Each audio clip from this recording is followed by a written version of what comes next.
Assalamualaikum warahmatullahi wabarakatuh.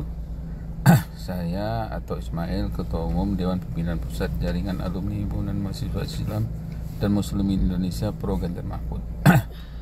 Kami ingin merespon terkait pernyataan Kaisang bahwa Ganjar Mahfud posisinya membingungkan terkait Pak Jokowi.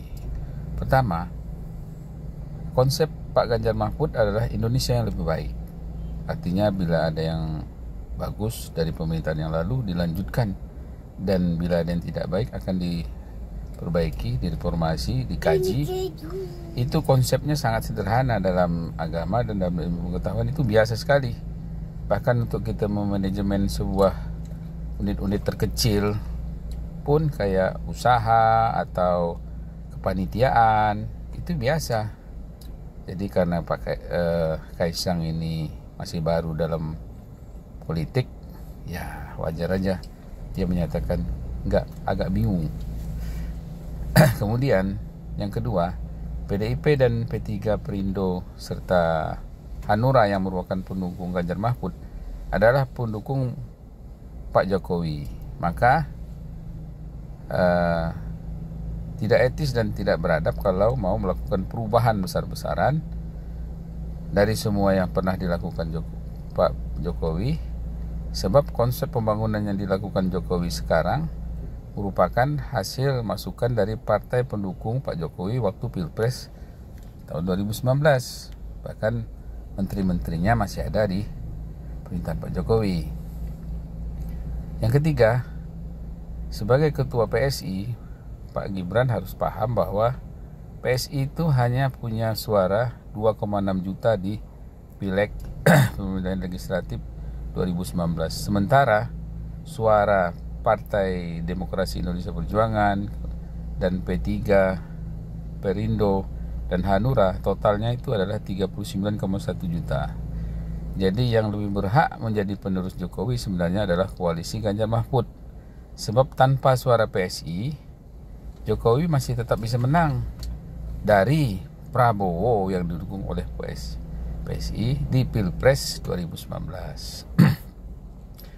Keempat, PSI mendukung Prabowo.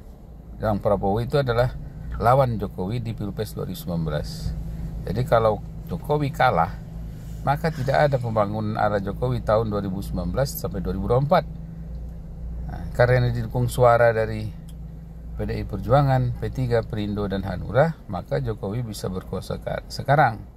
Sementara Prabowo itu adalah lawan yang berusaha keras mengalahkan Jokowi.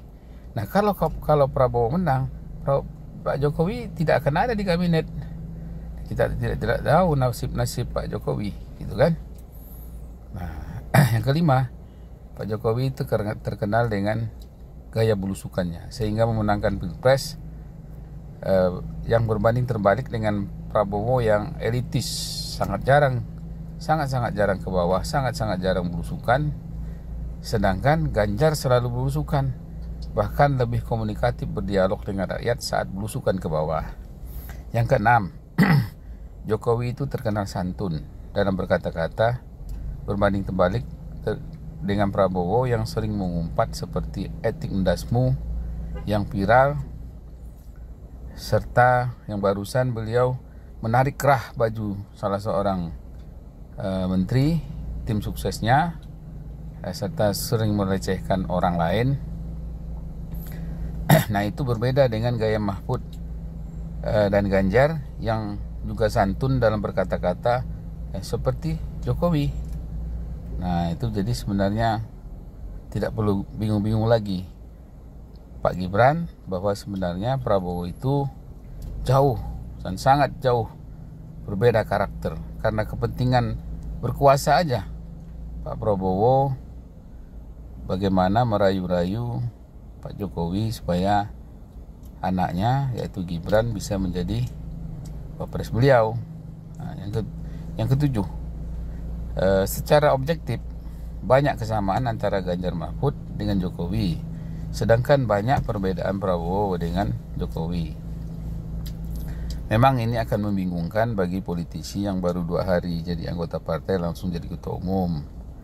Dan seperti Pak Kaisang ini memang perlu banyak menggali pengalaman-pengalaman dan banyak belajar lagi di politik, sehingga tidak bingung-bingung lagi. Dan kebingungannya itu sangat menggelikan dan sangat menunjukkan bahwa Pak Kaisang menunjukkan ketidakmampuannya menganalisa, menunjukkannya belum berpengalaman, menunjukkannya sebagai kader karbitan.